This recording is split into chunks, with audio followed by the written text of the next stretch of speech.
orang yang kayak gimana sih datang ke kamu? Oke. Yang bikin kamu geleng-geleng kepala tuh hal apa di dalam pekerjaan ini? Tentu kalau misalnya dia itu dari awal udah tahu banget tuh maunya apa. Dari A sampai Z. Panjang lebar isi formnya gitu kan. Tapi pas diajak ngobrol tuh kelihatan ada sisi anxiousness-nya gitu. Jadi bisa dibilang semakin insecure seseorang, semakin panjang list kriteria. Yes. Balik lagi, percuma orang bayar mahal ke gue kalau dari merekanya sendiri nggak siap. Makanya kalau boleh bersyukur, aku bisa pilih-pilih klien gitu. Apa tanda kandidat bagus dan kandidat yang kurang gitu? Oke. Kandidat yang kurang, first of all, ketika nantinya ngobrol sama aku, mungkin kita sedikit spill beberapa klien kita kali. Sekarang kita pegang klien apa aja, dan mungkin ada calon kandidat yang nonton ini dan bisa submit profilnya. Interesting. Klien pertama.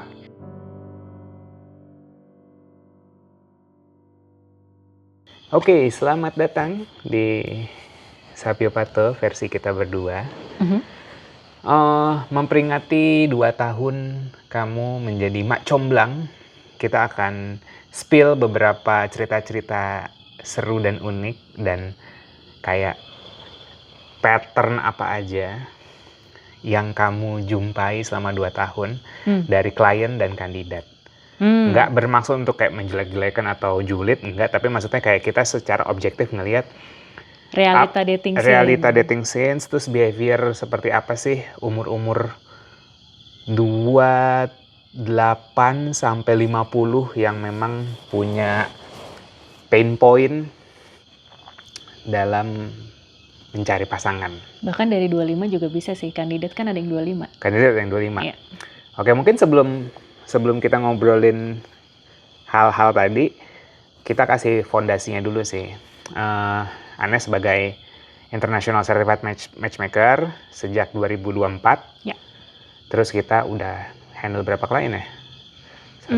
Sekitar 6 sampai 7 lah. 6 yang udah selesai. 6 yang udah selesai. 6 yang udah selesai. 3 yang lagi jalan. Iya. 2 plus yang lagi proses. Jadi Ya. mungkin 5 lah yang lagi jalan.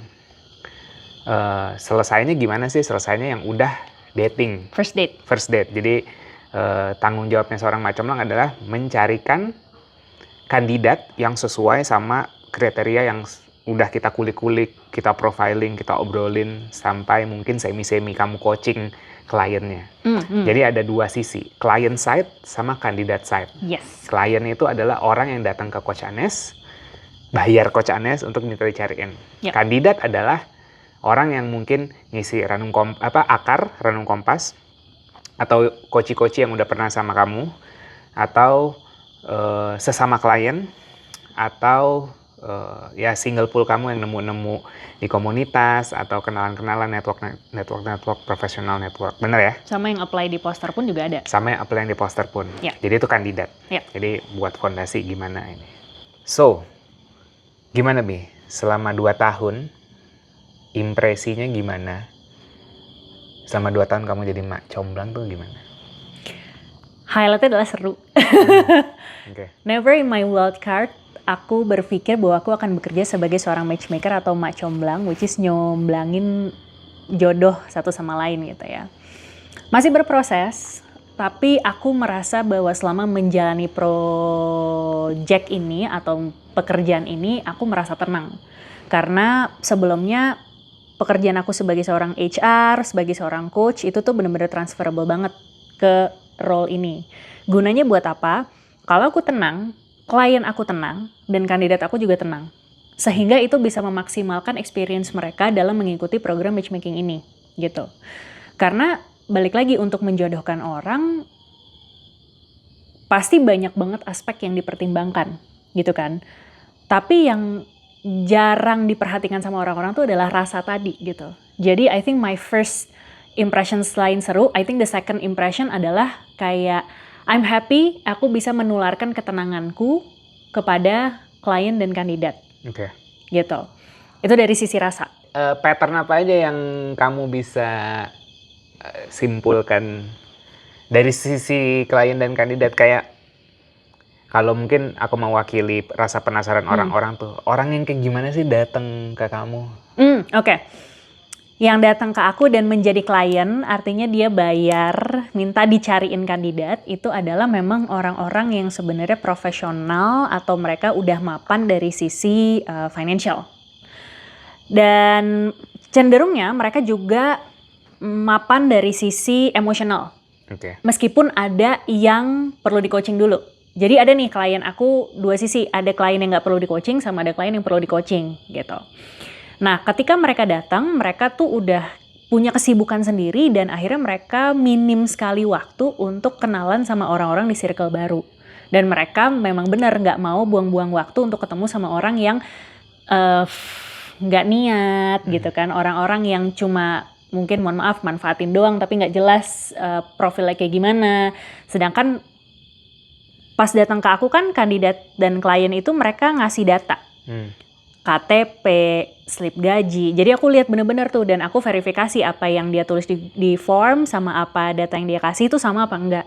Nah itu tuh proses verifikasi ini yang juga membuat si klien dan kandidat tadi tenang gitu. Jadi memang orang yang nggak mau buang-buang waktu, orang yang mau calon pasangan yang serius dan komitmen sih.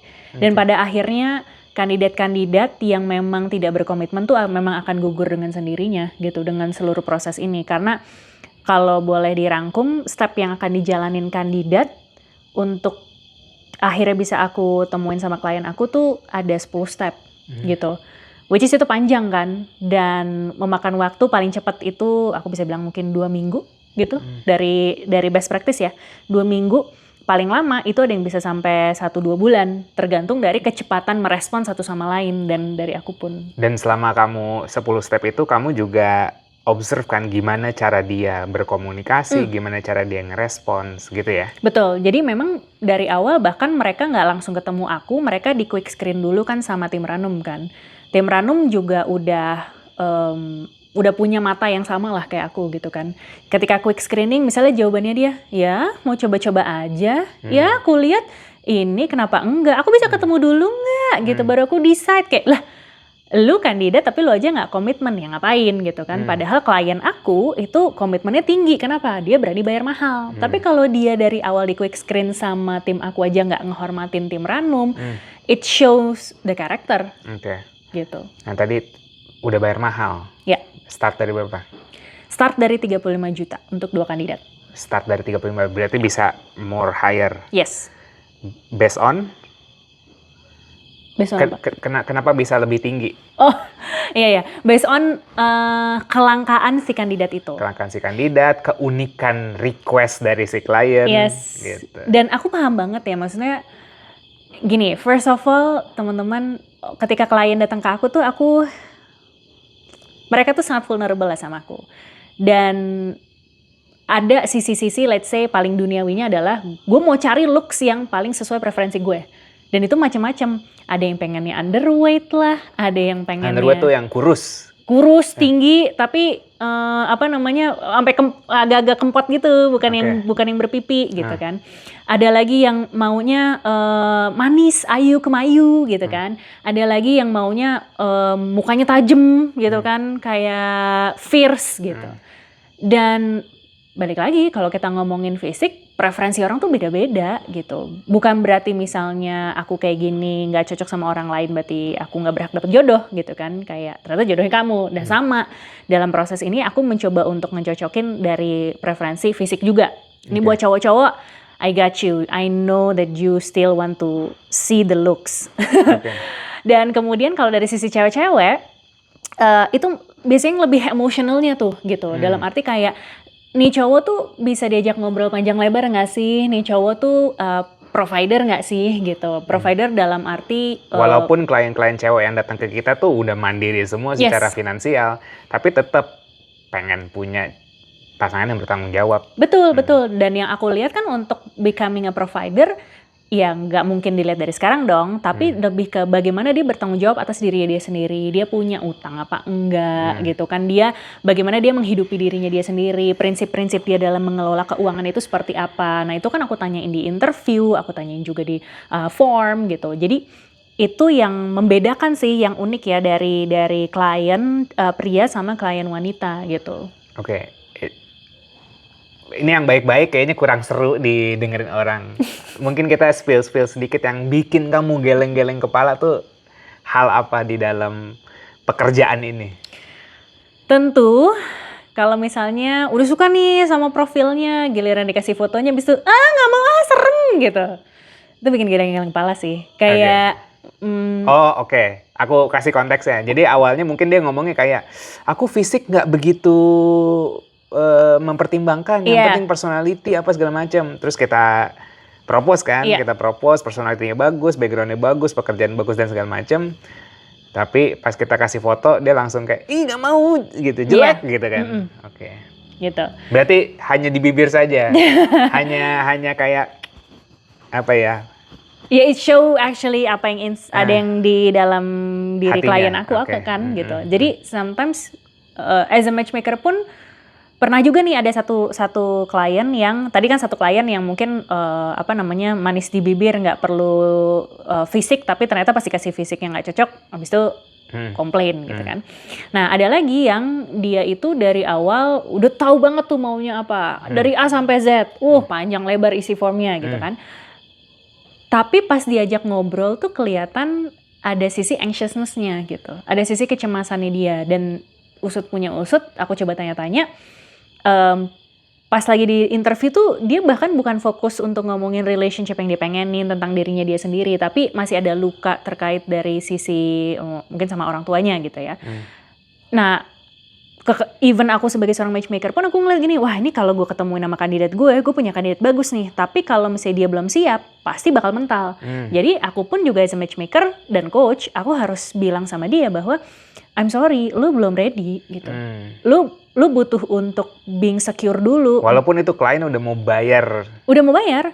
Dan maksudnya balik lagi, percuma orang bayar mahal ke gue kalau dari merekanya sendiri nggak siap. Makanya kalau boleh bersyukur, aku bisa pilih-pilih klien gitu. Kalau misalnya aku ngerasa bahwa wah gila, maksudnya energi dan decision making yang nggak dapet, aku juga nggak bisa meyakinkan dia juga nggak yakin sama aku, ya udah ngapain gitu kan.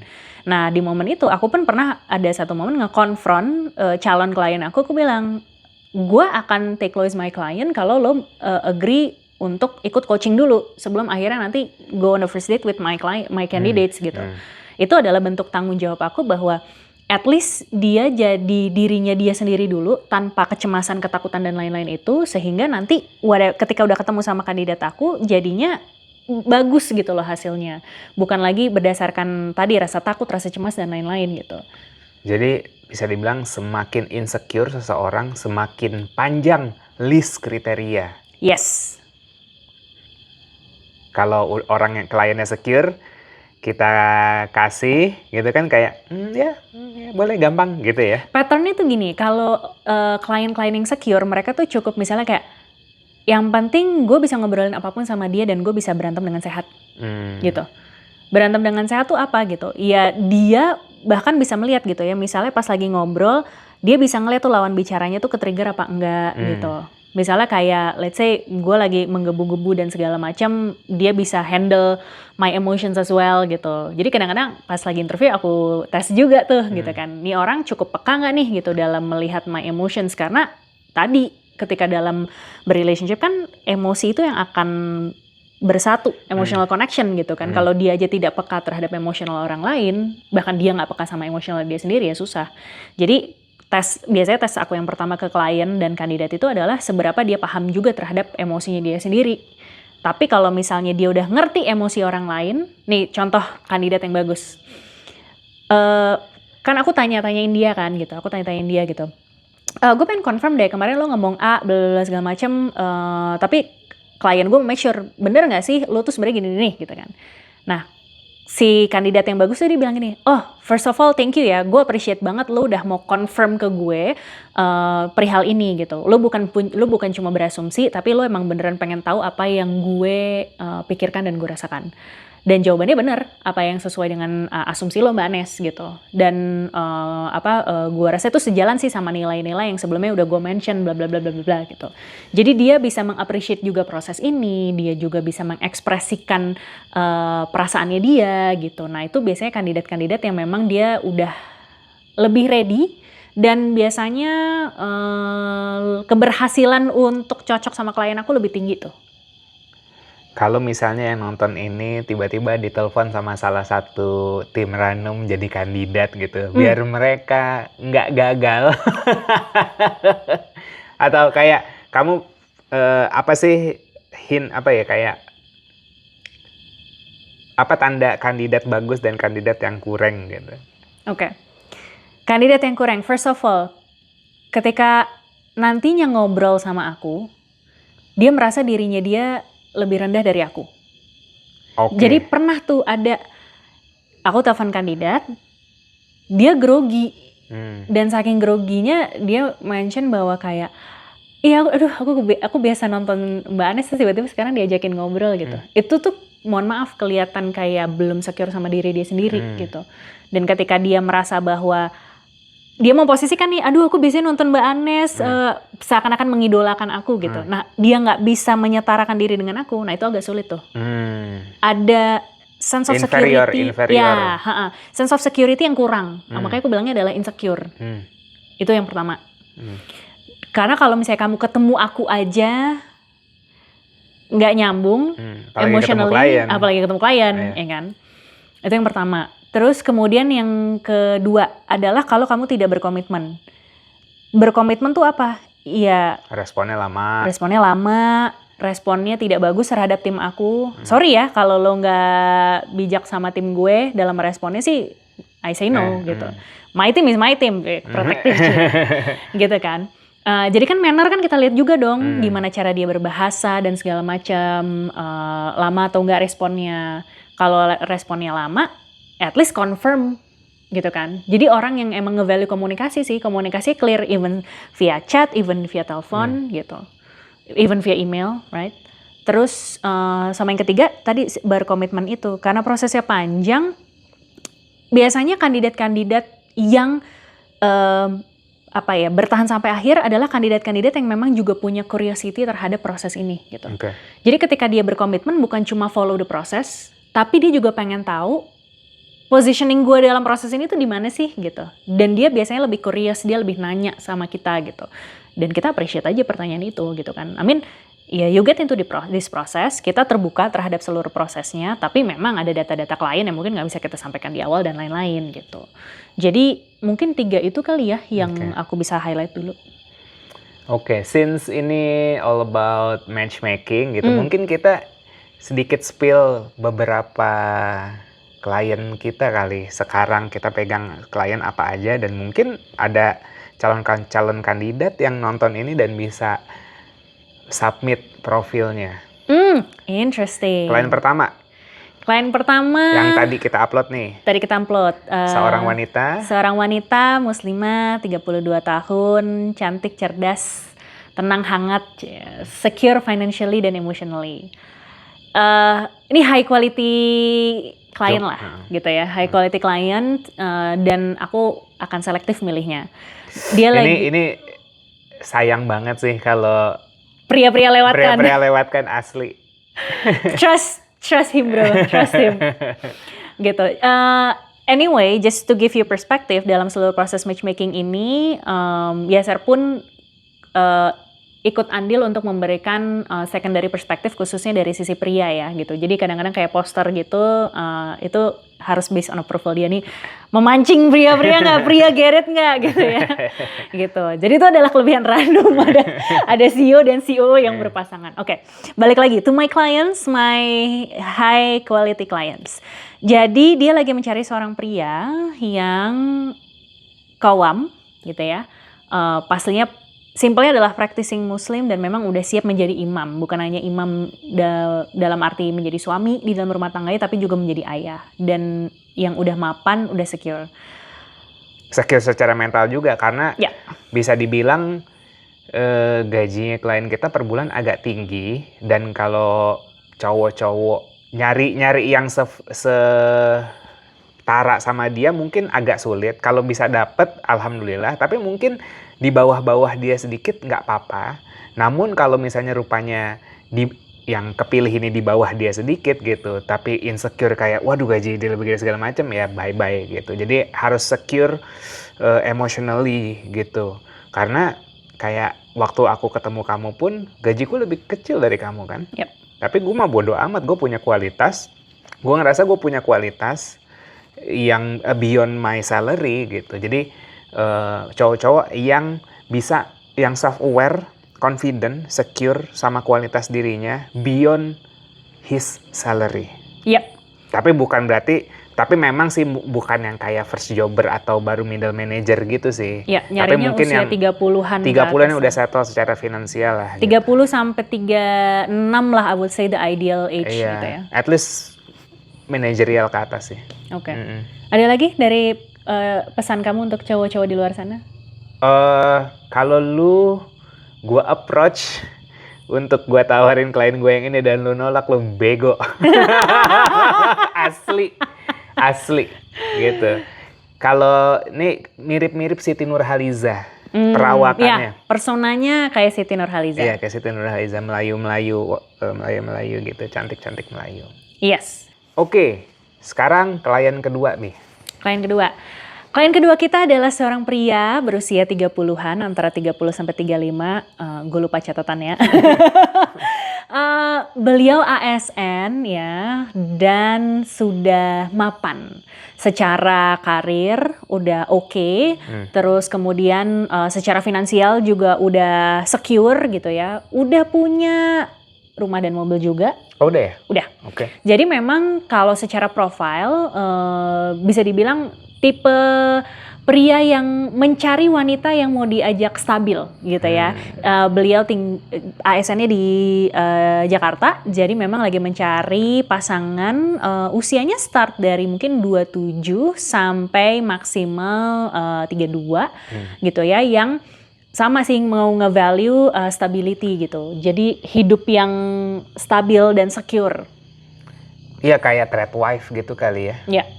Mungkin kerjaannya bukan yang cewek-cewek yang bukan anak agensi kali ya. Bukan anak agensi, bukan anak marketing gitu ya. Mungkin yang lebih 9 to 5-nya jelas, tapi sekarang kerjaan memang ada gak sih yang benar-benar I don't know gitu kan. Tapi maksudnya ya you got the point lah. Iya. Bukan anak agensi yang begadang-begadang, anak event dan segala macam, tapi yang lebih, kalau mungkin ASN juga.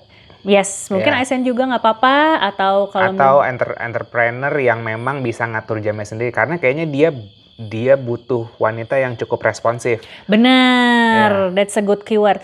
Jadi beliau ini cukup sibuk gitu ya, membutuhkan seorang wanita yang bisa paham dengan kesibukannya. Karena kadang-kadang di pekerjaannya itu, mohon maaf, weekend pun bisa aja ditelepon dan terus kemudian harus misalnya terbang kemana gitu. Jadi karena kadang-kadang ada project dadakan kayak gitu. Sekalinya kosong, pengennya dapet wanita yang bisa kayak, aduh gue kosong nih, ayo gitu langsung. Betul. Dan nggak yang klingi minta dikejar doang gitu ya, tapi memang mau sama-sama usaha juga, wanna make this work juga. Jadi memang butuh seorang wanita yang dewasa juga gitu kan, yang emang kira-kira bakal cocok dengan lifestyle seperti ini. Karena dari visinya pun masih tetap mau ngelanjutin pekerjaan ini dalam jangka waktu beberapa lama ke depan gitu. Jadi yang lebih prefer yang stabil-stabil aja lah, yang emang if you think this is the right thing for you, yang pengen chill-chill aja, nah ini adalah klien yang tepat buat kamu. Oke. Yang ketiga. Klien yang ketiga. Seorang janda. Tapi belum punya anak ya? Belum punya anak. Janda belum punya anak. Umurnya sekitar antara 35 sampai 40. 35 Jadi sampai 40. late 30s. Tapi cantik. Janda cantik. Kayak persona kayak Angel Karamoy, bener gak sih? Iya, mirip-mirip gitu. Ya, 70%, 80% Angel Karamoy. Iya, kita stok artis atau seleb yang bisa dimirip-miripin kita dikit banget stoknya. Iya, Jadi soalnya kan sekarang jadul kan banget Gen Z kan. Angel Karamo ya jadul banget sih zaman kita, tapi mudah-mudahan you got the vision lah gitu. Ya, ini buat cowok-cowok gue ngerti lu nyari tahu personanya Ah. nih diwakilin sama Yaser. Iya, Oke, janda cantik, janda cantik, sekitar 35 sampai 40, nggak punya anak tapi sukses. sukses di karir, prefer pria dengan background either engineering atau di oil and gas atau project management gitu ya, karena karirnya dia sendiri berkutat di situ. Jadi biasanya ngobrol soal kehidupan pun mindsetnya akan lebih nyambung tuh. Dan beliau itu adalah tipe orang yang benar-benar praktis dan simpel gitu ya. Logical woman. Practical woman. Practical woman I would say Yeah. gitu. Practical woman karena kayak dia nggak mau buang-buang waktu gitu ya. Jadi kayak straight to the point aja gitu. If you Yeah. like A then you say A, if you don't like B you say don't like B gitu Yeah. kan. Ya, Dan umur dan pengalaman udah ini sih mempengaruhi sih. betul. Dan memang dia lagi mencari seorang pria yang masih mau membangun hubungan untuk punya anak juga sih nantinya gitu. Jadi sebenarnya dia masih open, bukan hanya untuk duda gitu ya, tetapi even single never been married juga bisa, duda belum punya anak juga bisa. Kalaupun duda udah punya anak, preferably yang 1 sampai 2 anak gitu. Okay. So, karena masih mau punya anak lagi kan gitu, Yeah. biar nggak kebanyakan praktikalnya. Yeah, Dan mencari prianya, beliau open mulai dari even early 30s gitu ya, mungkin 35 sampai 45 lah. ya, even sebenarnya I would say 33 pun kayaknya masih bisa masuk sih sama dia. Oh gitu. Ha-ha. Oke. Selama manajer yang praktikal juga tuh gitu. Dan ini gue ngelihatnya si Mbak klien kita ini dulu kayaknya mudanya tuh rock and roll. Yes. Karena preferensinya tuh kayak cowok-cowok, kalau kalian tahu realita cinta dan rock and roll gitu, yang anak band gitu, yang kurus tinggi gitu kan, dia tinggi ya 170-an pengennya ya. Iya. Pengennya 170-an yang kurus-kurus gitu. Bukan yang nge-gym malah.